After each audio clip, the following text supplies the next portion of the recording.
Hello and welcome. I'm Amy Lee, and this is She Means Business. This is where I sit down with women building businesses to talk about what it really takes, the decisions, the doubts, and the growth along the way. Today, I'm speaking with Summer Helps. Summer is the founder and owner of SummerRose Hairdressing, creating beautiful haircuts, colours, and extensions, and specialising in colour transformations. Having worked through her own wellbeing challenges in what can be a very tough industry, Summer is now passionate about creating the next generation of confident, happy hairdressers. Summer, thank you so much for joining me today. Thank you. That was lovely. No, you're welcome. You're welcome. I thought I'd better make an effort to brush my hair as you're my colourist Yeah, and stylist as well. it looks good, don't worry. Yes, very nice showcase for you there. Yeah. Um, so, Summer, I'd love for you to just maybe tell us in your own words how you got to where you are today. So I've been doing hairdressing since I was 16. So I left school straight after GCSEs and got a job at George's, which was in Leicester. And I started my apprenticeship, and then I worked my way up. And fast forward to a year ago, I decided to take the leap and open up a small studio, which now is me, and I have two other girls working for me, which is good. Yeah, Um, amazing. so yeah, that's where I am at the minute, but it took a long time to get there. Yeah. Well, what's business like at the moment? How are you enjoying it? What's it feel like for you at the minute? It's really good, and I feel like it still feels quite surreal, to be honest. I feel like I really sometimes have that, like, imposter syndrome, and I know some people Mm, say, it's not a thing, but I'm like, "Oh, yeah, I do own a business, and it's going really well." So we're yeah. busy. We've got loads of clients that love coming to the salon.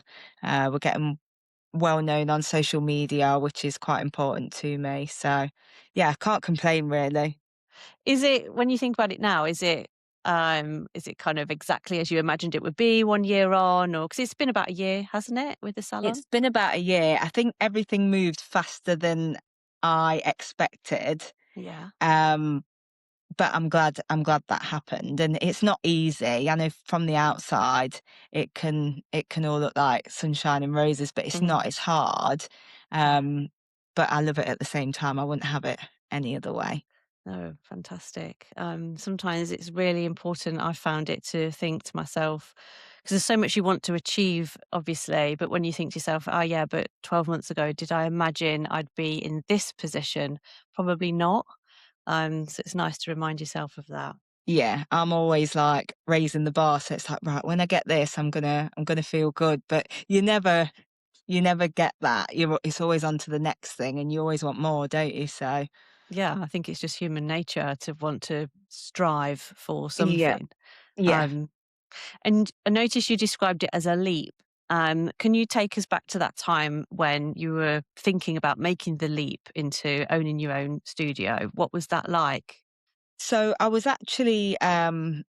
messaged by my salon is in a gym, and it was a yoga studio, and I knew them, and they asked me if I wanted the room, and I always did want my own business, but I didn't think it would happen that fast. So I was like, oh, I don't really know, because I felt that at the time I had it really well, that I was going work and I had quite a good work-life balance.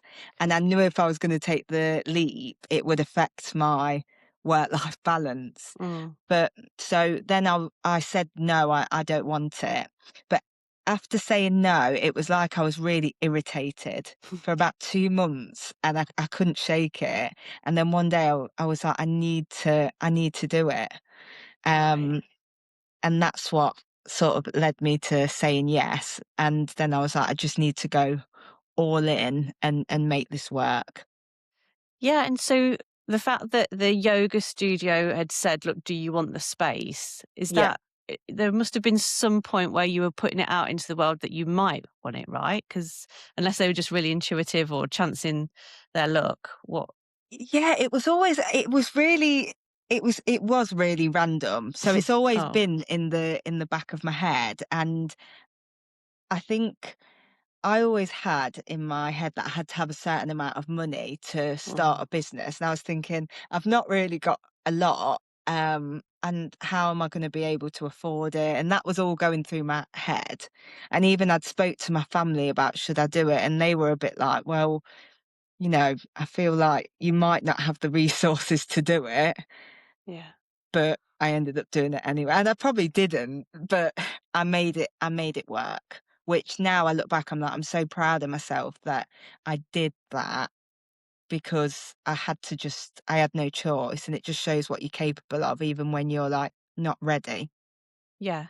Yeah, and the stories that we tell ourselves as well, I guess. So I Yeah. think pretty sure I was the same. I just can't start it until I've got enough money in the bank in order to then, kind of take a risk, but it's kind of a limited risk. But of course, for me, that meant waiting 10 years.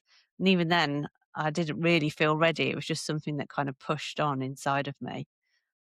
Yeah, I definitely felt that because I used to watch YouTube videos about people that were starting their own businesses, and they'd be like, "Oh, so I've started with 60K," and I used to think, "Oh, I No one's haven't got starting with that." 60K. Maybe in 10 years Yeah. or even more, but I'm glad that I started small, and I just managed to afford it all. So that was really good.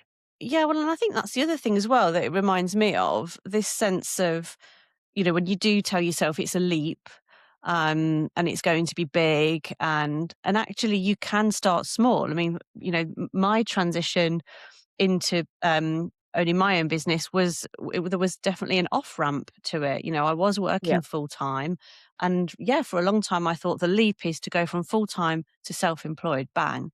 But of course it wasn't. It was to go part time, and it was Yeah. to run a coaching practice alongside being employed. And it was kind of these subtle ways in which I was able to slowly kind of get myself there. Yeah. Um, that also just made more it was practical, it was like pragmatic to do it like that. It was more logical to be able to do it like that. Definitely. You have like this big goal in your head, don't you? And you think you can like jump straight to that, but you can still get to that. But you're right, it is just taking it like one day at a time, little bit at a time. And that's what builds the big thing, isn't it? Yeah, yeah. And the little niggle that you said you had, it wouldn't go away for a couple of months once you'd been offered the space. Um, I know the offering of the space was kind of random, but was there anything as you were kind of moving through your kind of hairdressing career that told you that you would eventually be doing it yourself? Um, well, I wouldn't say like doing it myself, but when I had a really tough time when I qualified as a hairdresser and I started on the shop floor, I found my anxiety was really tough. And when you first start on the shop floor, you may make a few mistakes. Um, and you've got to navigate like people's expectations, Mm. and I don't know why, it just something small could happen, like someone might say, "Oh, I wish it was a bit darker." I mean, now that to me, that wouldn't be a big deal, but back then I would go home and I would think about it for days, and it really affected me quite badly. And there was one point where I was like, I'm gonna quit hairdressing. And I was like, I was looking at uni, I was looking at other jobs. And every time I got close to doing something new, something in my head was like you need to Yeah, do hairdressing, and yeah. that always kept me in there. It was like something in the back of my mind said, like you have to do this, and you just have to keep going, even if at the minute you hate it. Yeah, and I mean the way that you've described that to me before as well, is it was something in your heart that told you, no, this is what you're here to do, and Yeah, this is kind of we talk on this show a lot about your gift and the gift that you're giving to the world. yeah, That it's that as opposed to because sometimes we do have that inner critic in our heads that might say, well, no, you can't do anything else, like you're not yeah. capable. Would you say it was a heart over head situation? Was it Yeah, different for you? definitely. It was just a feeling that I couldn't explain, and it was like a knowing, Yeah. um, that I have to take that path and go that way. Yeah, I love Even that if really analogy. I at the time I didn't want to do it, I just feel like it was happening for a reason. Yeah, yeah. Um, do you notice your anxiety coming back at all, if you don't mind me asking? Is that Uh something that comes back? yeah, I feel like I try not to say that I have anxiety because I try and work a lot on not putting it out there, Mm, but realistically, it is something that like challenges me quite a lot. mm, Um, Not just in work, in life as well. I am one of those people that even, I don't know, a friend might say something, I take it to heart and I'll overthink about it. yeah. So I just have to find ways of like managing that, which for me is going to the gym and I journal every single night. Do And you? I that didn't helps know me. Yeah. that. Yeah. Brilliant. Yeah, So fantastic. that's just how I manage it. And I feel like it gets worse, like being a woman, like where I am in my cycle matters. Mhm. And I've noticed that like there is one week where it will be worse than normal. But because I'm aware of that, that helps me manage it as well. Yeah, and that's what I really love when I talk to women who so in my kind of coaching language, I would say they like sit in the seat of the observer. So you can really notice, you don't have to say, I have anxiety. And I love that. That's not part of your identity. But you can say, No. but I notice that I overthink. I notice that it's at certain times. And I notice that I feel better when I journal. So this sense of, I guess it's a sense of control. It's like these things are part of my experience and that's okay because I can control it. And I think that's Yeah. just so important when you're trying to run your own business. Yeah, it is because there is always those thoughts in your head sometimes which can get to you. Like just say Mm, if I make a mistake, um it can really like play on my mind a bit. And when I journal, if I write it out, what's actually happened, not what my thoughts are making a bigger, yes. dramatic, worse scenario. If I can write it down, usually it's not actually that much of a big deal. I'm just taking it to heart because I care. But that's Yes. also a positive because it means I care about my business and I want to do well. Yeah. And you it strikes me that our businesses can be like tools for our own development and growth, right? If I didn't have my business, I wouldn't be pushed to have to, you know, sort my own shit out, Yeah, basically. Yeah. Um, definitely. and what's exciting at the minute then? What's exciting about business at the minute? So exciting is we've got someone new starting. Oh, And lovely. she came for a trades test and she was really, really good. I'm really excited for her to start. So we're getting more of a team together. We're working on going away in October to this big hair event. And there's going to be a lot of famous hairdressers doing live events and things like that. Brilliant. So, I'm asking you a very leading question now, Summer, because I know that there's like this passion for the next generation and kind of yeah. building kind of happy, confident hairdressers. It sounds like that ties in, and I'd love for you to just talk about that passion a little bit. Yeah, I think as I was saying with my anxiety when I was younger, that played a massive part in why I want to like help other people because I think with hair, if I'd have let that anxiety make me not do hair, it just would have been a real shame. So now if I can help train hairdressers to be more confident and work on I don't know, making their job I wanna say easy, it's not always easier. I'm not sure what the word is, but yeah, just creating confident hairdressers that do really well. And I felt like when I worked in the salon that I worked in, I was put in some positions where I might have not been confident with a shortcut or a gents cut, and it ended up a situation. So just giving people the space to learn and watching them grow Mm, I don't want people that work for me leaving work thinking I hate my job or I don't want to go to work tomorrow because I've felt like that before and it is horrible. yeah, So I just want to create that happy working environment. yeah, yeah. It's so often our lived experiences that then kind of give us the idea of what it is we want to create differently in the Yeah, world.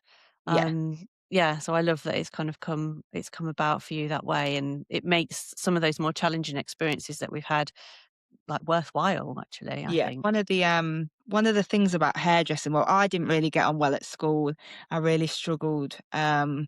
I struggled with concentration, and well, I say I still do. But if I'm not interested in something, I zone out sometimes, Yeah. and I think that was the problem with school. But hairdressing, I managed to pick it up, and I feel like from the outside it might look easy, but there's a lot in there. So it showed me that actually I'm not. I always thought I was just a bit stupid, but I'm not. I'm not. It's Mm, just I have to be interested to focus on something. And I yeah. think there might be a correlation between maybe a bit of ADHD and like practical jobs like hairdressing. So a lot of girls, apprentices that I have, they just haven't got on very well at school, and hairdressing gives them the chance to be practical and still do really well.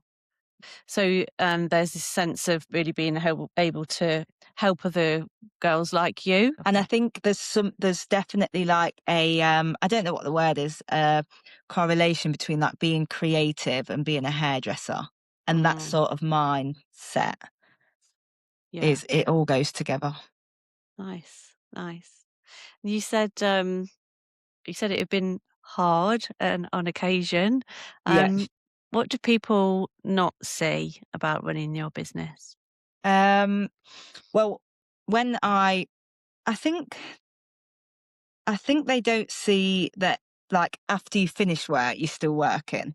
So especially when, if a client wants their hair done and they're messaging me on Instagram or that, I want to reply because it's money and Mm, I've got to make a living, but I have learned to also I've got to switch off at some point. So I think that was the hardest thing for me was boundaries as well. Um, so saying no to people, I really struggle with anyway, even out of work. I yeah. say yes to the most random things. And my friends are like, what are you doing now? I'm like, I know, I've met this person and I said yes. And I get Oh, myself in these you'd later regret situations. it, do you? So you're yes, and Yeah. then oh, okay. Yeah. So I was doing that in my business. I think once I was still putting highlights in at like 10:30 at night. Oh gosh. And then I'm thinking, what am I doing? So I thought, it's not, I can't work like that all the time. So I have to say no when it's due. And sometimes that might upset people, but But how did you yeah, I mean, it sounds obvious I was doing highlights at 10:30 at night, but how did you know this was really important to start setting boundaries? uh, um, well, I do a lot of fitness and that's really important to me. And I was going to the gym and I was just like I couldn't lift the weights that I'd normally lift. I was so tired. Mm, I couldn't wake up in the morning and I get really emotional as well. So, something small might happen and I was just bursting into tears, getting really upset. And I think I went on ChatGPT and they said that it was burnout. oh, okay. And it all started to make sense. I was like, right, I'm overworking, I'm trying to overtrain, I'm Mhm. probably not getting enough sleep. And it was like, if I carry on like this, it's just not going to work. Yeah, yeah. So what's interesting about that is kind of challenging myself now. So I will often talk to women about burnout being not so much about volume of work, but about a conflict of values. Yeah, Because if you're doing what you love in the way that you absolutely want to do it, that's aligned with who you are, yeah. shouldn't is a very bad word. It doesn't typically cause burnout. And I wonder, what's your view on that? Because it could be quite controversial. You may say, no, Amy, this was just pure volume. But if you looked at it, was there any conflict in what you wanted to do and how you wanted to do it at that time? Yeah, and I feel like that's exactly what it was. So when Mm, I opened a salon, what I didn't want to do was do loads and loads of clients and be rushing and one in, one out. Because when right. I've worked on the shop floor before, when sometimes you work for other people, you're given a certain time frame. So just say someone comes in for half head highlights and I'm I'm given an hour. It Mm. doesn't matter how thick, long, short their hair is. Oh, I have right. to get that done in an hour because my next client's in. Okay. Um, so and that sometimes made me feel rushed. I've had it before where I've had someone with thick hair and I've ran over 20 minutes, and then my next client's really annoyed because I've left them waiting 20 minutes. And it just all, and that can cause, serious stress. Of And I course. didn't want to do that in my salon. And I feel like I accidentally started doing that. Not Mm. by purpose, but someone might be like, "Oh, please get me in. I've got this event on Sunday," and I'll be like, "Okay, like, Oh, okay, you might be opportunity. waiting 10 minutes, and they'll be fine." But then I haven't had a lunch, I haven't Yeah. sat down, and I'm just like selling myself short, Yeah. and it's just like it just gets worse if you do that. And I thought, this is not the salon that I wanted. I wanted to spend more one-to-one with clients to achieve what they want. So I was Yes. doing what I didn't want to do. I'm so pleased you proved my theory correct. Yeah, Yeah, it's more, and I know that there may well be women or men listening to this that find it a controversial stance to take, that it's not necessarily the volume, because especially, I would say, especially for women, we're often carrying so much yeah, in terms of our responsibilities and the different areas of our lives where we have to show up. And it, of course, can and does feel like there's just not enough time in the day. If you then want to stay healthy, look after yourself, sleep well, be hydrated, connect to your friends yeah, and family, yeah, reply to all your messages, and then, kind of run your business or be successful in your career. yeah, Um, and you're usually a mum, a daughter, and a mother or an aunt or carer. So, um, I do understand and have experienced myself that sense of I literally cannot give anymore. yeah, But my experience is when you shift or create something different in your life, which is more aligned with your values or what it is that you came into this world to create. For you, part of that was actually, I believe in hairdressing so much that it can be a happy, balanced, yeah, fruitful career. It doesn't have to be the way I've experienced it. And that's why yeah, you started out on your own. yeah, It kind of becomes clearer then as to why it felt so hard. yeah, yeah. Yeah. That's it. And I Yeah. feel like before change, I don't know whether you feel like this, and I'm a bit spiritual, and I know you are as well, Yeah. but Yeah. before change, I feel like you do get a bit of like a patch of like, you feel really down, you feel like everything's out of control. Mm. And that's when you look at things, don't you? And you make it, you're like, right, I've got to change. And then everything gets better again. Yeah. Yeah. It's like, I don't know, I think sometimes they call it like a burning platform in the corporate world, but um, yeah, all of the analogies about darkest before the dawn and, the Yeah. dark clouds, and Yeah. they all come from somewhere. And yes, it's certainly been my experience. I just thought I can't continue really I can't continue in a world where I don't really feel like I'm giving my best. And Yeah. I was constantly resentful of my bosses. Any boss that I had, I ended up hating them. And there was nothing wrong with those people at all. But I resented the situation I was in where I wasn't my own boss. Yeah. And obviously that, again, it causes conflict and it causes Yeah. stress. So, yeah, that We was certainly my project on people, experience. don't we? We've all done it. Yeah. And, it's so much easier, isn't it, to blame everyone else? I think Yeah. I had it not that long ago. I was just feeling a bit angry at the world. And then I was like, right, Yeah. it's your fault, Summer, not anyone else's. Stop blaming everyone for the way you're feeling and like make that change, because that's the only thing that's going to change how you're feeling. Yeah. Anything external, I don't think it can't change like how you feel inside.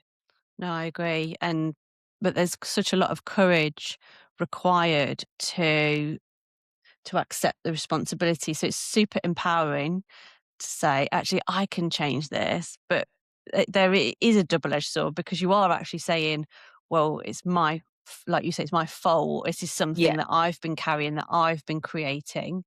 yeah, And with the sense of responsibility that I can change it, sometimes comes kind of sadness or regret. that Yeah. maybe we waited too long or we got ourselves into that headspace in the first place, and we can beat ourselves up, which is not Yeah, helpful in I'm really itself. good at that. You're really good at beating yourself up. No, not anymore. I'm making a change, but I am one of those, well, I was one of those people that was always, and well, I just noticed a negative pattern sometimes. I'm this, I'm that, and that, um, it makes you think that that's your identity, but it's Mm. not. And you can always change your identity, which Yeah, I'm a advocate for, yeah, yeah, um, absolutely. change, because I think it's good.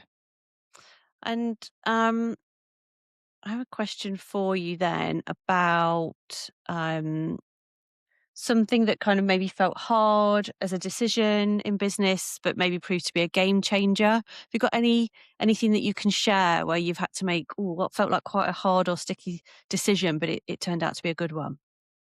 Um, well, what one of the hard decisions was when I was really busy and I said I was doing those highlights till Half term. late at night.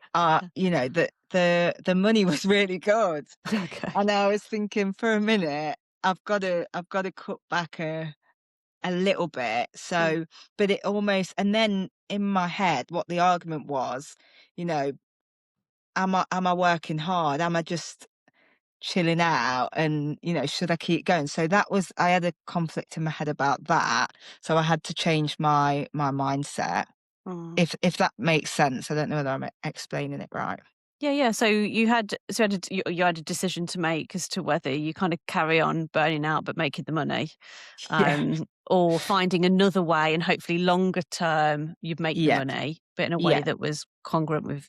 Yeah, I mean, God, haven't we all experienced something like that before? I mean, most of the women that I speak with are right in that at that point in their lives where they're Yeah. saying, "Look, I know I want to do something else, but I can't give this money up."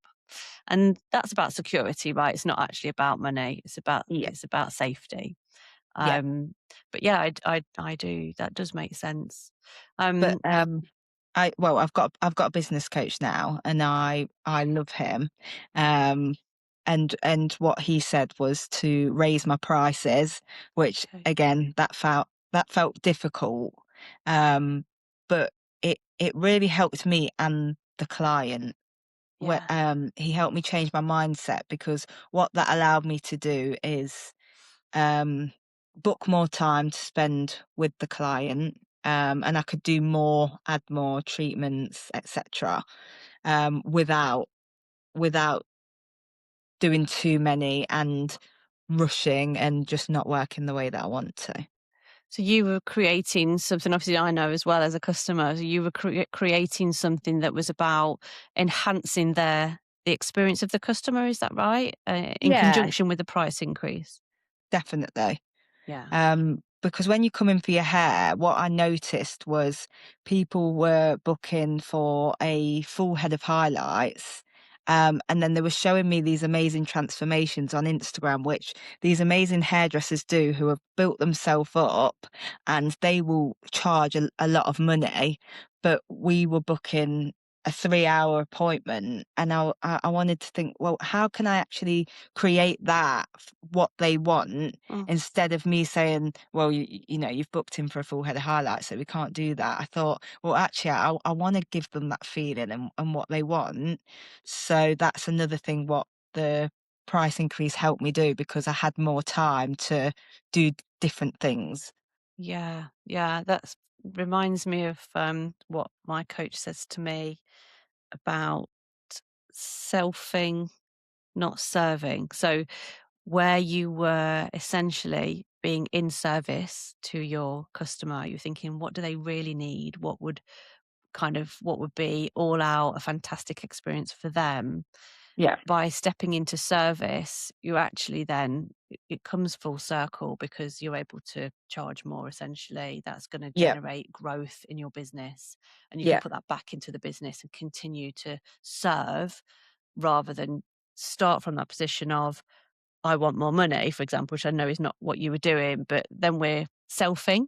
So we're kind Yeah. of one of the things that I've learned that has been just really helpful, and I found I have to just trust in the universe maybe, but trust in this Yeah. system that is, as Yeah. long as I put my client at the center of every decision I make, the money will follow. Yeah. The profit will catch up. It's always the very, very last thing that my coach and I talk about. Um, Service is what is the forefront of everything that I try to create. I don't know if you've had that sense through that experience. Yeah, yeah, definitely. And even, with my own hair, if I have my hair done and I don't like it, I feel so down. And I Hmm. know how that feels myself. And it really affects your mood. And I do think there's something deeper with hair. Um, like it really like matters. So, it shouldn't be something where someone comes in, I've got an hour to whack it on. This is affecting their confidence for the next few weeks. So it's important that we sit and talk Yeah. about everything really, because as well, every time you have a change in your life, not everybody, but people will change the hair. They'll go darker, lighter. For example, when people get married, I don't know why everybody cuts all the hair off. I Do they? don't know. I tried Yeah. to grow my hair when I got married. Oh, Yeah. Yeah. well, I It's don't know, but important. I just find it's a thing. Yeah. Yeah. Um, so if somebody was kind of at the very beginning of, considering starting out on their own, um, full of ideas but doubt, what would you want them to hear? Um, I would probably say you're definitely capable because like it's in your mind that it's Mm, there. So don't ever doubt that you can't do it. You can do it. Um, and just be smart about it. And work with what you've got. Don't look at other people and think what they've got, because one thing I used to do is compare myself to other people, yeah. and I put myself down a little bit about how small mine was, and how much money I had. I was thinking, what if it's not as like flashy? But what it's actually about is you, and if you can put your all into getting what somebody wants, I think that's all you need now. Yeah. Um, like you've got it inside of you. You've just got it. You make the rest work with what you have. Don't look at someone that's maybe, I don't know, got 100 grand and just done it all in one, because that's not you. You got to think what It's you've got, but you can still create that, but just baby steps first. Yeah. Yeah. I mean, the comparison, I can't remember, there's a phrase or a saying about comparison, but it's basically the killer of all creation. Yeah, Because, if I wanted to go out for a run for the first time, why would I bother? Because I could just compare myself to Paula Radcliffe. There's absolutely no point in me going out for a run because I'm never going to be as good as her. yeah, Um, uh, which is probably like a bit of a rubbish example, but whenever we compare ourselves, like why would I start being a coach if I compare myself to, one of the world's top coaches? yeah. I might say there's no point, and then everything kind of just dies a death, doesn't it? You're right. And then when you eventually run 5K, you're gonna think it's rubbish because it's not the same as them, but you can run Yeah. 5K before. Yeah. Yeah. So even your baby steps like stop becoming important. So I think that's Yeah, brilliant advice about not yeah, comparing. yeah. Fantastic. Summer, is there any kind of final thoughts or last things that you would like to share before we wrap up? It's been so, so lovely to chat with you. Yeah, I think it's just good to get women talking about business, because there's still like a stigma. I don't know whether you feel it with business, but I love to see more women just Yeah. going for it and taking the risks that men do every day. But it's not a big deal, which is great. We want men to do really well, but it's good for women to do it as well. Yes. Yeah. And yeah, I couldn't agree more. Couldn't put it better myself. Just about helping women to see that we are all dealing with the same stuff. Those Yeah, that have only just branched out on their own, those that are very well established, we're all still dealing with the same thoughts and doubts. Um, and not letting them get in the way. And I think Yeah. that's what we're kind of here to encourage. So Yeah. yeah. Well, thank you so much, Summer. It's been No, amazing talking to you, and thank you for sharing your thanks a story. lot.